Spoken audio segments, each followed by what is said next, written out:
How's it going, guys? I hope you're having a good day.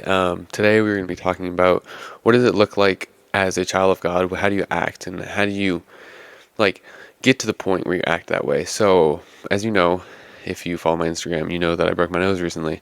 So my cast is off right now on my nose, actually. But if you can hear a little like stuffiness in my voice, it's from just the surgery and the nasally. So I'm going to try my best not to sniffle or to do anything like that. But bear with me if I do.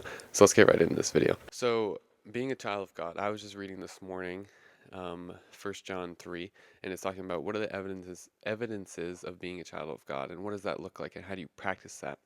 And I think it's super interesting to me that when he was talking about in verse 3, and everyone who thus hopes in him purifies himself as he is pure. And the he there, he is pure, is obviously talking about Christ. Christ is pure. He's holy. He is the epitome of holiness. He is pure himself.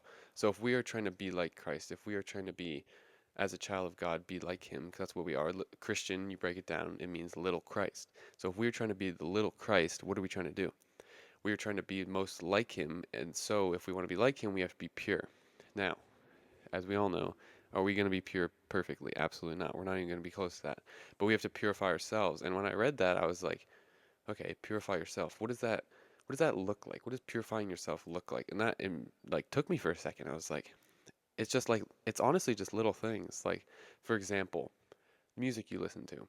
Purifying yourself can be getting rid of some of the music that you know you shouldn't be listening to, whether it's just explicit music or music that talks about stuff that is very worldly in a sense. Like maybe you're like, oh, it's not bad. It doesn't like swear per se, but it's not influencing you to be more like Christ. It doesn't make you more like Christ. And I think that's very important in life, not just to be like, okay, what can I get away with, but what brings me to be closer to Christ. And I don't think every moment in our life is going to make us more like Christ a lot of times, because a lot of times we'll do mundane tasks. Like, for example, so like for me, I've been resting a lot recently because I've had to. I've had a nose thing on, I was in pain, and I've been trying to get through it. I don't think me watching the Mission Impossible movies, great movies by the way, just great series, but watching all of those makes me necessarily more like Christ in like your mind. I think some of the stuff that we think makes us more like Christ is reading our Bible, practicing the things that He's taught us through His Word, like loving people and those kind of things. That's what makes us more like Christ. I think that's what we think. And so I think it's very hard to like think always, okay, how can I be more like Christ? Yes, we should think that, but we can't be too tangent on that, because there's a lot of times in life where we won't be able to be the same Christ likeness, if that makes sense. And by all means, I'm not saying that don't think, okay, this is going to make me more like Christ. Like, yes, always be thinking, how can I be more like Christ in this situation? Like, for example, if you go to work, if you go to school, if you go anywhere, how can I be more like Christ? Like, I don't know, just love people, compliment people, be kind to people. And even if it takes all that it is in you, you come home and you crash on your bed and you're fine. It's just you and God. That's what you're made for. That's what you're made to do. You're meant to be like Christ. You're meant to be out there putting yourself out there to be more like Christ. How can I be more like Christ? How can I be more like Him in purifying myself? So I think music is a great example. I think the way that we talk is a great example, just the way that we honor God through our speech, not swearing, just not joking about stuff that's inappropriate. It talks about that in like, I don't know, like First Peter, First Thessalonians, like obscene talk, like get it rid of your mouth, malice and slander, none of that, hypocrisy, as a Pharisee would be. Um, and I just think there's so many little ways that we can find in our own lives to purify ourselves, to be more like Christ. And I think that's really important in life. So as we are purifying ourselves, what do we do in that process? How do people see that we are purifying ourselves? Because, how do people see? That's not the point. Well, you're right. It's not the point. Our relationship with Jesus is the most important. Our heart is the most important. If no one sees it, that's fine. But we are here not for ourselves, but to help others. We are here to help others come to know Christ, to encourage others, and that's what we're here for as Christians.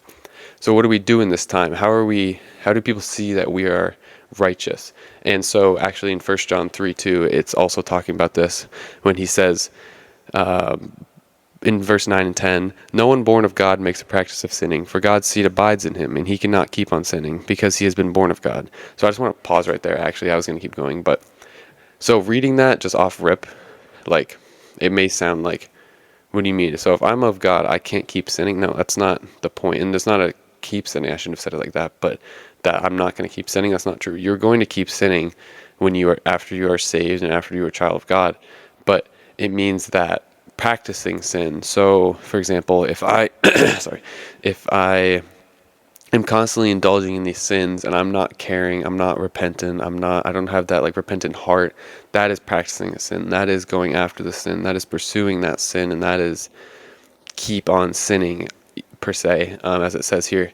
And he has not been born of God, because when you truly are in deep relationship with God and you're truly pursuing him, the sins kind of just don't feel the same. They kind of convict different. They don't feel as fun. And that doesn't mean that they're not pleasurable. That doesn't mean that they're not fun per se, because even stuff that I do now that I struggle with, like, and it can be sin, it may seem fun, it may seem pleasurable, it may seem great, but at the end of the day, it's wrecking your relationship with the Lord. It's wrecking your relationship with God and how you can able to love people. And I just think it's super important to not obviously be doing that, because it wrecks our relationship with God. And so what are the other evidences of being Christ-like, of being not keeping on sinning? So what do we do as the righteous people? And it says in verse 7, little children, let no one deceive you. Whoever practices righteousness is righteous as he is righteous. And again, you're like, Cameron, if you know, like in Romans, it says that there's none righteous, no, not one. And I get that. Yeah, that's absolutely true. So you're saying there's like something that contradicts itself? No, that's not what it's saying. It's saying practicing righteousness. It's not saying righteous. And so if you think about it, we as children of God, we are seen as righteous and holy in the eyes of God. We are seen as pure. We are seen as forgiven, washed clean of all of our sin by Jesus' blood alone. Praise God for that.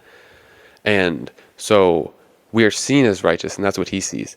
And we are practicing righteous. And practicing doesn't mean you're perfect at something. Practicing doesn't mean you're already at the pinnacle of what it is. Like, think about it, like sports practice, basketball practice, any practice you play, any sport or anything. You practice to get better. You practice to improve. You practice to learn. You don't practice to be, you're not practicing because you're perfect. If you were perfect already, you wouldn't need to practice it, right? I'm gonna be honest, I don't know why I said that, because that's not true. Like, you do practice something after, even if you're perfect at it. I think I was more meaning like you wouldn't practice it as much if you're already at the pinnacle, because if you're trying to improve by practicing, if you're already perfect, what can you improve? So I think that's more what I meant. So yeah, and so that's the point, is that we need to practice righteousness just as we need to purify ourselves. Purify ourselves is like a continual thing. Practicing righteousness is a continual thing. It's the ing, like in grammar, sorry, but in grammar, ing is like a progressive. It's a progressive thing. It's not practiced righteous, will practice righteous, practice right. It's terrible grammar, sorry. But practicing righteousness. And we need to practice righteousness. We need to put on the righteousness of Christ and practice righteousness. And it's the same thing. It's kind of the same thing as purifying ourselves. We need to practice those things. So I want to close with this. In verse 10 in 1 John 3, it says, "For this it is evident who are the children of God and who are the children of the devil. Whoever does not practice righteousness is not of God, nor is the one who does not love his brother." So immediately I read this and I was like, okay, that's great and all.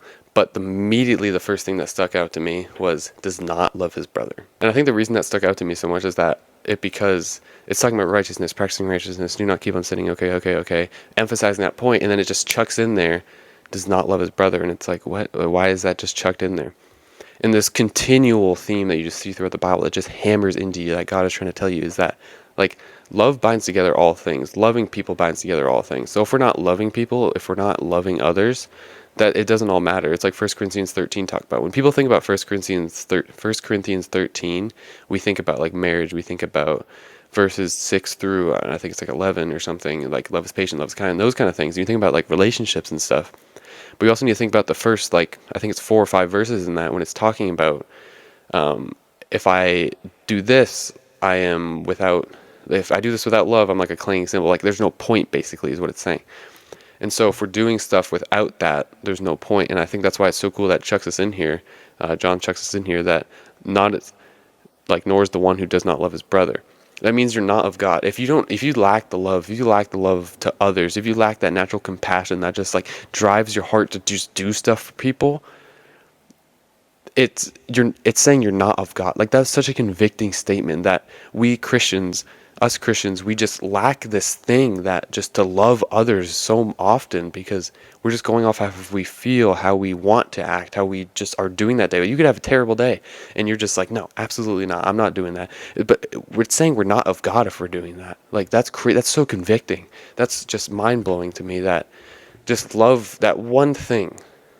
God is love. That it just, if we lack it, it's crazy to me. So, but if we're practicing righteousness, we're purifying ourselves and we're loving others, that's great. And I've always, like, I've been seeing this recently, like, for me, I haven't had a lot of, like, I would say amazing days recently. I've been struggling, like, to want to be motivated to do anything, because I can't be. I'm not supposed to be. Like, I literally have to sit down and basically do nothing, if you want to call it that. And so it's been hard to me, but something that I keep seeing, and I feel like God just keeps bringing up to me, is that, like, if you aren't having a good day, make someone else's day better. Simple as that. If you aren't having a good day, make someone else's day better. It's so simple. Just make someone else's day better. Compliment someone. Make someone else's day better. Be happy. And then after, go be upset by yourself then. That's fine. You can go be angry. You can go be upset by yourself. Don't sin, but be angry by yourself. That's okay.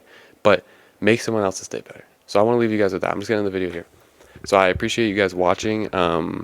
That's amazing. If you made it to this point, that's great too. I'm going to be uploading, at the time of this video, a podcast later this day onto Spotify. It's going to be my first one. So if you see this, that's a sneak peek of what I think I call it on Instagram like a surprise. So you know what the surprise is now. So you're an exclusive group actually, which is pretty cool. But I'm going to be uploading that hopefully later the day that this video is uploaded, or maybe at the same time roughly. So I hope you guys enjoyed this video. If you have any questions, please comment down below or text me or anything. And God bless you all, and I love you. Jesus loves you. Have a good day.